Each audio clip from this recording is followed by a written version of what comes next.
त्याला क्लॅरिफिकेशन हे दिलं पाहिजे। देवेंद्र फडणवीस म्हणतात की हा संपूर्ण जो निकाल आहे तो लवकरात लवकर मान्य केला तर योग्य होईल।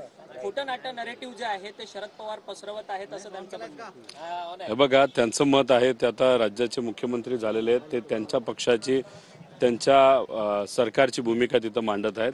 आदरणीय पवार साहेब हे लोकांची भूमिका मांडत आहेत। आम्ही सर्वजण आदरणीय पवार साहेबांबरोबर आणि लोकांबरोबर तिथं आहोत। लोकांच्या मनामध्ये शंका असेल तर ती बोलून दाखवण्याची जबाबदारी ही आमच्या सगळ्यांची, म्हणून आम्ही तिथं बोलून दाखवत आहोत। शरद पवार त्या ठिकाणी गेलेले आहेत आणि काय सांगाल, कारण बॅलेट पेपरवर खरं तर निवडणूक बरकटवाडी या ठिकाणी घेणार होते, मात्र घेऊ दिली नाही। एक तर तिथं असणाऱ्या सामान्य लोकांनी हिंमत दाखवली लोकशाही टिकवण्याची आणि बॅलेट पेपरवर मतदान व्हावं अशी इच्छा तिथं असणाऱ्या नागरिकांची होती।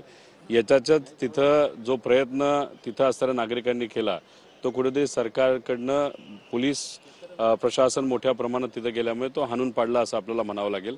याच्यातच लोकांची हिंमत आणि लोकांचा जो प्रयत्न याला पाठिंबा देण्यासाठी आदरणीय पवार साहेब आणि काही काँग्रेसचे नेते सुद्धा तिथे गेलेले आम्हाला समजतंय। जिथे दबावाचा प्रयत्न झाला तिथूनच उठावाला प्रयत्न जो आहे, जिथून दबावाचा प्रयत्न झाला तिथूनच मोठा उठाव सुरू करण्याचा प्रयत्न आहे। शेवटी एखादा लढा जेव्हा सामान्य लोक लढतात त्याला पाठिंबा देण्यासाठी नेत्यांना जावं लागतं, म्हणून तिथं पवार साहेब गेलेत असं मला वाटतं। तुम्ही शपथ घेणार आहात का आमदारकीची? लोकसभेपासूनच आपण सुरुवात करूया। लोकसभेच्या सुद्धा निवडणुका महाराष्ट्रातल्या पुन्हा एकदा घ्या आणि मग त्या बॅलेटवर घ्या, अशा पद्धतीचं विधान जे आहे ते अमोल विटकरी करतात। एकतर बॅलेट पेपरची शाश्वती सरकारली इलेक्शन कमिशनली तिथं द्यावी आणि मग लोकसभा आणि विधानसभा महाराष्ट्राच्या एकत्रित आपल्याला बॅलेट पेपरवर घेता येतील। मग